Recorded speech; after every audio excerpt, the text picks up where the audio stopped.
കഴിഞ്ഞ ദിവസമുണ്ടായ ശക്തമായ കാറ്റിലും മഴയിലും കുമ്പളയിലും പരിസര പ്രദേശങ്ങളിലും പരക്കെ നാശനഷ്ടം.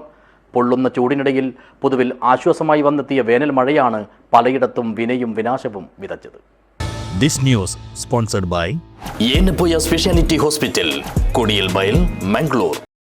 തിങ്കളാഴ്ച വൈകുന്നേരത്തോടെയുണ്ടായ ശക്തമായ മഴയും കാറ്റുമാണ് കാസർഗോഡിന്റെ വടക്കൻ മേഖലകളിലെ പലയിടങ്ങളിലും വിനാശം വിതച്ചത്. അകമെരിയുന്ന ചൂടിനിടയിൽ അവിചാരിതമായെത്തിയ കാറ്റും മഴയും പൊതുവിൽ ആശ്വാസമായെങ്കിലും ചിലയിടങ്ങളിലെ അനിഷ്ട സംഭവങ്ങൾ അല്പം അതിന് മങ്ങലേൽപ്പിച്ചു. അതിശക്തമായി വീശിയടിച്ച കാറ്റുമൂലം കുമ്പളം മാവിനക്കട്ടയിലെ രമേശിന്റെ വീടിന് മുകളിലേക്ക് തെങ്ങ് കടപുഴകി വീണു. ഇതേ തുടർന്ന് വീടിന്റെ മേൽക്കൂര ഭാഗികമായി തകർന്നു. ആരിക്കാടി ദേശീയപാതയോരത്ത് പ്രവർത്തിക്കുന്ന കുടുംബാരോഗ്യ കേന്ദ്രത്തിന്റെ നിരവധി ഓടുകളും കാറ്റിൽ ഇളകി വീണ് തകർന്നു. ദേശീയപാതയുടെ സർവീസ് റോഡിലേക്കാണ് ഓടുകൾ ഇളകി വീണ് ചിന്നിച്ചിതറിയത്. ഈ സമയം ഇതുവഴി വാഹനങ്ങളൊന്നും കടന്നു പോകാത്തതിനാലാണ് ആളപായം ഒഴിവായത്.